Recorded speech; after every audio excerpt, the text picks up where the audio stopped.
FTP viewers எல்லாருக்கும் வணக்கம். பல்வேறு விதமான பொலிட்டிக்கல் அப்டேட்ஸ் பற்றி பேச இன்று நம்மோட வம்சி அவர்கள் இணைந்திருக்கிறார். சார் வணக்கம். வணக்கம் சதீஷ். பாமகக்குள்ள இருக்கக்கூடிய அந்த உட்கட்சி பூசல், உட்கட்சி சண்டை தொடர்ந்து நிலவிட்டு வரதை நம்ம பார்த்துட்டு இருக்கோம். ஆனா இப்போ நடக்கக்கூடிய இந்த மாவட்ட செயலாளர்கள் கூட்டத்துல நடந்தது தொடர்ந்து பாமகவில் இந்த மோதல் இருந்துட்டே தான் இருக்கும் அப்படின்ற ஒரு பார்வை இருக்கு. ஸோ இதை எப்படி நீங்க பாக்குறீங்க? இல்லை, பாமகவில் இருக்க உட்கட்சி பிரச்சனைன்றது எல்லா கட்சியிலும் உட்கட்சி பிரச்சனை இருக்கும். அதில் பாமக ஒன்று விதிவிலக்கில்லை. அந்த ராமதாஸுக்கு அப்புறம் அந்த கட்சி யாருன்றது அந்த கட்சி உள்ளே ஒரு சில ரெபலியன் நடக்குது. அன்புமணி ஆரம்ப காலத்தில் ப்ரொஜெக்ட் பண்ணாலும் இப்போ அவர் மகள் பேரன் வந்து அவர் கொஞ்சம் கான்டெஸ்ட் வராரு. ஸோ அது உட்கட்சி பிரச்சனைன்றது போயிட்டு இருக்கோம். பட் ஆனால் லார்ஜர் ஸ்கேல் நம்ம என்ன பண்ணோம்னா, ஜெயிச்சிட்டு இருக்க கட்சியில் உட்கட்சி பிரச்சனை வேற மாதிரி இருக்கும். இது ஒரு தோல்வி வலயத்தில் இருக்க கட்சியோட உட்கட்சி பிரச்சனை வேற மாதிரி இருக்கும். பாமக என்பதை பார்த்தீங்கன்னா, பாமக அங்கம் வகித்த ஒரு அணி வெற்றி பெற்றதை இருந்து கடைசி 2006 சட்டமன்ற தேர்தலில் தான் பாமக அங்கம் வகித்த ஒரு கூட்டணி வெற்றி பெற்றது. அதுக்கு பிறகு எந்த கூட்டணியுமே அவங்க அங்கம் வகித்த அணி வெற்றி பெறல. இப்போ கடந்த சட்டமன்ற தேர்தல் 5 எம்எல்ஏக்கள் இருந்தாங்க. 2016 எம்எல்ஏ இல்லை, 19 எம்பிகள் கிடையாது, 24 எம்பிகள் கிடையாது. இவர் 14 அன்புமணி ஒருத்தர் ஜெயிச்சாரு. இப்போ 11 3 எம்எல்ஏ. சரி, இதுதான் அவங்க 9 எம்பிகள் கிடையாது. ஸோ இதுதான் அவங்களோட ட்ராக் ரெக்கார்ட்.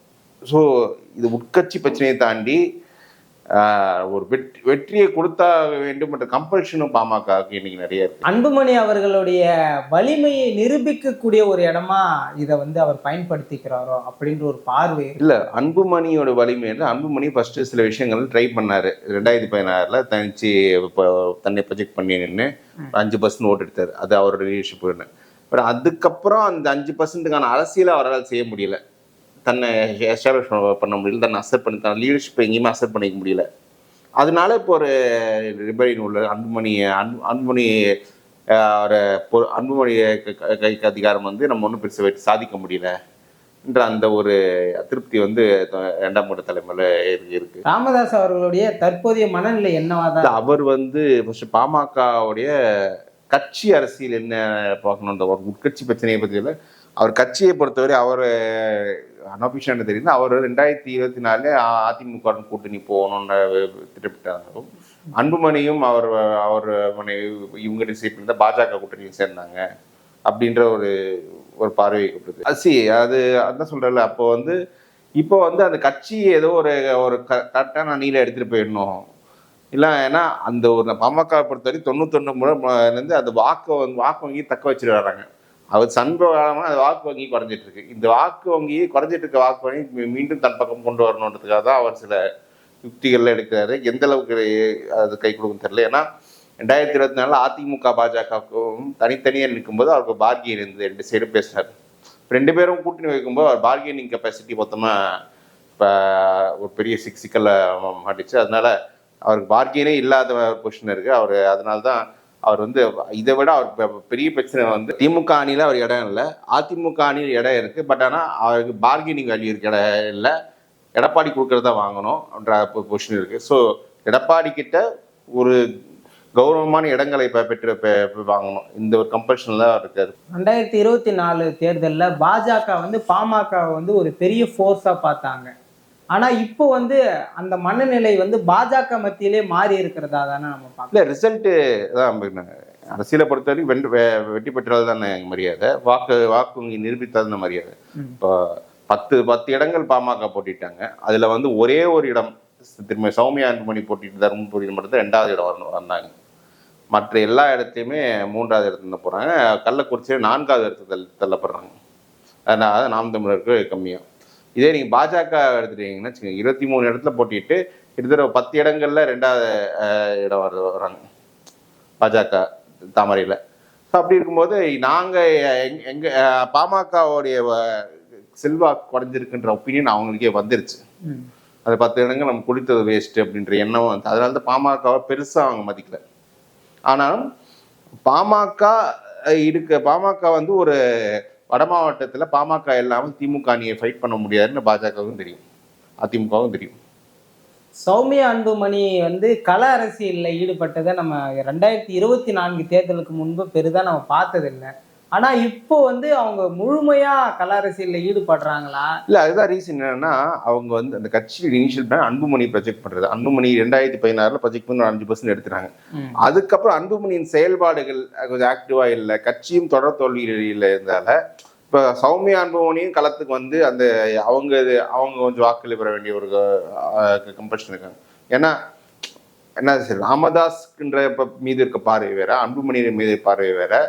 அப்படின்ற போது அந்த பார்வை அவங்க மீது ஒரு சில எதிர்ப்பு இருக்கு, செக்ஷன்ஸ்ல எதிர்ப்பு இருக்கு. அந்த கட்சியின் செயல்பாடுகள் அப்படி கடந்த காலத்தில் அப்படி இருந்தது.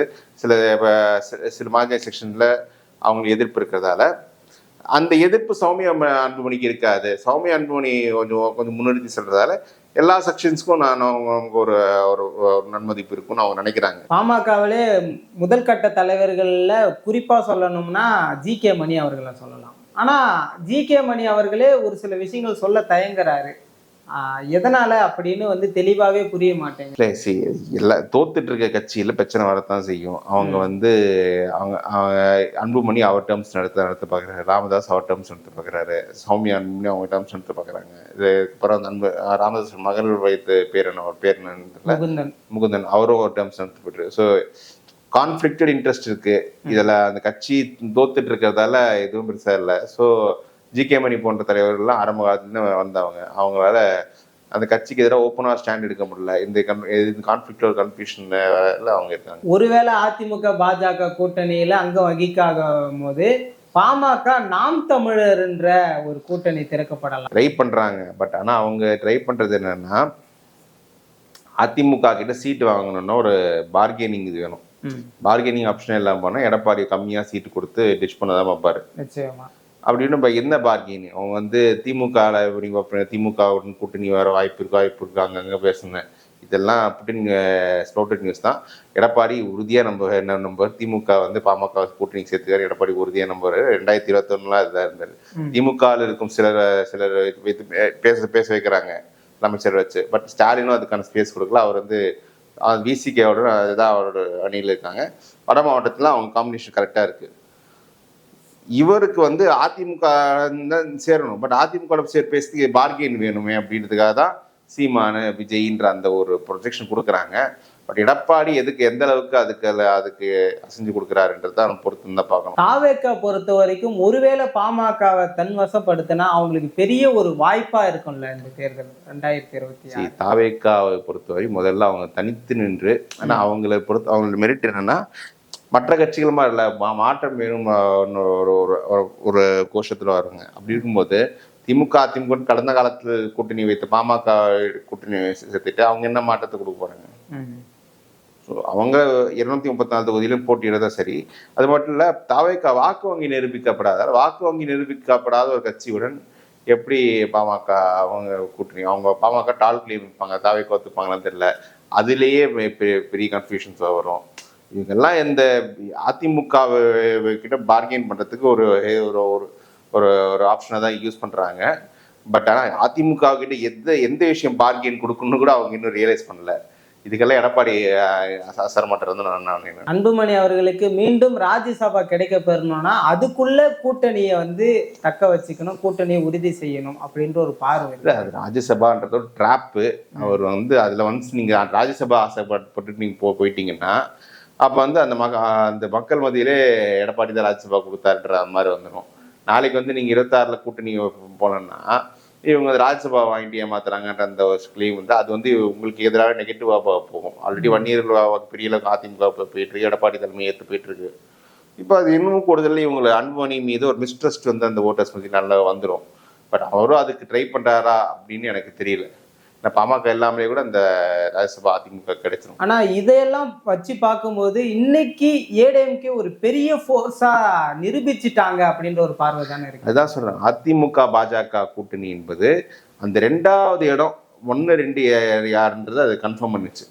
இன்னைக்கு வந்து கிட்டத்தட்ட 99% இடங்கள்ல 234 99% இடங்கள்ல திமுக அதிமுக அணிகள் தான் 1-2 இடங்களுக்கு ஃபர்ஸ்ட் பிளேஸ்ல இருக்கும்.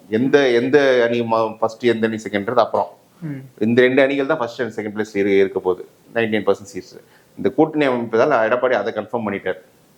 அதுதான் இப்போ அதிமுக கொஞ்சம் ஒரு எனர்ஜி கொடுத்துருக்கு. இப்போ அதிமுக அடுத்த கட்டமா என்னெல்லாம் பண்ணணும்னா, எங்கெங்கெல்லாம் வலிமை இழந்திருக்குமோ அங்க வந்து வலிமையை கூட்டணும்னு தான் பார்ப்பாங்க. அப்படி இருக்கும்போது ஒருவேளை சீமான், இந்த பாமக இவர்கள்லாம் வரும்போது மீண்டும் அதிமுகவை பின்னடைவுல சந்திக்கிறதுக்கு வரணும். அதான் அவங்க அலையன்ஸ் வந்து அதிமுக அவங்க டேர்ம்ஸ்ல அமைக்க தான் பார்ப்பாங்க. அதிமுகவை பொறுத்தவரை பார்த்தீங்கன்னா நீங்கள் இன்னைக்கு வட மாவட்டங்களில் கொஞ்சம் நல்ல பவர்ஃபுல்லாக இருக்காங்க. சென்னை, டெல்டா, தென் மாவட்டங்களில் பலவீனமாக இருக்காங்க. இந்த 3 இடங்கள்ல வந்து அவங்க வந்து கொஞ்சம் சீட்ஸ் நிறைய கூட்டணி கூட்டிட்டு அவங்க வட மாவட்டம் கொங்கு நம்மலாம் அப்படின்ட்டு அந்த ஒரு ஸ்ட்ராட்டஜி கூட எடுக்க வாய்ப்பு இருக்கு. அவங்க எப்படி போறாங்கன்றது தெரியல. பட் ஆனால் இன்னும் நிறைய கட்சிகளை சேர்த்துக்கு வந்து அவங்க ட்ரை பண்ணுவாங்க. அதிமுகவுடைய 2024க்கான வியூகமா எப்படி இருக்கும், எந்த அளவுக்கு ஸ்ட்ராங்கா இருக்கும் நீங்க நினைக்கிறீங்க? 2026க்கான வியூகம்ன்றது இப்போ இன்னும் கூட்டணி அவர் 2024 ஒரு மெகா கூட்டணி அமைக்கணும் தான் பண்ணாரு. அவர் பாஜக இல்லாம ஒரு கூட்டணி அமைக்கணும்னு பார்த்தா அது அங்கேயே அவர் அது ராங் ஸ்ட்ராட்டஜி தோத்து போயிட்டாரு. அந்த வீழ்ச்சி தான் 26 பின்னாடி கொடுக்குது. மறுபடியும் இப்போ 24லயே ஒரு கூட்டணி செட் பண்ணியிருந்தாரா அவர் 2 வருஷம் கெமிஸ்ட்ரி பில்ட் ஆயிருக்கும். பட் அந்த கூட்டணி செட் பண்ணா இப்போ அந்த கூட்டணி செட் பண்ற ப்ராசஸ்ல இருந்துட்டு இருக்காரு. பாமகவை பொறுத்தவரை என்னன்னா அதிமுகவுக்கு பாமக தேவை. காரணம் என்னன்னா வட மாவட்டத்துல இவங்களுக்கு ஓட்டு இருக்குன்னு வட மாவட்டத்துல இப்போ வன்னியர் ஓட்டு பெரிய அளவுக்கு அதிமுக வந்திருக்கு. பட் எதனால அதிமுக பாமக தேவை, எடப்பாடிக்கு சேலத்துல பாமக இருந்து கம்ஃபர்டபுள். 24 தேர்தலில் சேலத்தில் அதிமுக பாமக கூட்டணின்றது ஸ்வீப் பண்ணி கொடுத்தாங்க சேலம் தருமபுரி டிஸ்ட்ரிக்டை. 24 வரும்போது 2 இடத்துலையுமே திமுக ஜெயிக்கிறாங்க.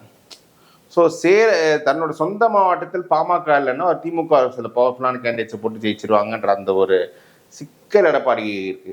பாமகக்கு பேலன்ஸ் இருக்க ஒரே பார்கெனிங் டூல் இதுதான். நீங்க வந்து சீமான் கிட்ட போறாங்க, விஜய் கிட்ட போறாங்கன்னு சொல்றது இல்லை. கூட்டணி வரலன்னா அங்க சேலத்துல எடப்பாடி சிக்கல் இருக்கு. ஏன் இவ்வளோ திமுக ஒரு பவர்ஃபுல் பண்ணிடுற எடப்பாடியில கேண்டிடேட்டா போட்ட எடப்பாடி பழனிசாமி வெற்றி பெறது கஷ்டம். ஏன்னா அது ஒரு போல்ரைஸ் கான்ஸ்டிடுவன்சி எடப்பாடி.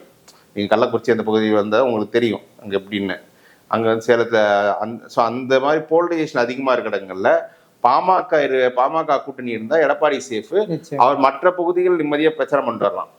இதே அவர் பாமக இல்லாம திமுக ஒரு பலமான கேண்டிடேட் போட்டாங்கன்னா அவரை அப்பவும் வெற்றி பெறலாம். நான் உறுதியாக தோப்பறேன்னு சொல்ல, பாசிபிலிட்டியா சொன்னேன் எடப்பாடிக்கு வெற்றி பெறுறதுக்குன்னு. எடப்பாடிக்கு அவர் தொகுதியில செல்வாக்கு இருக்கும், வெற்றி பெறலாம். பட் ஆனால் சான்ஸ் இருக்க மாட்டார். அங்கே நிறைய நேரம் அந்த தொகுதிக்குள்ளே இருக்க வேண்டிய கம்பல்ஷன். மற்ற தொகுதிகள் பிரச்சாரம் பண்ண நேரம் இருக்குது.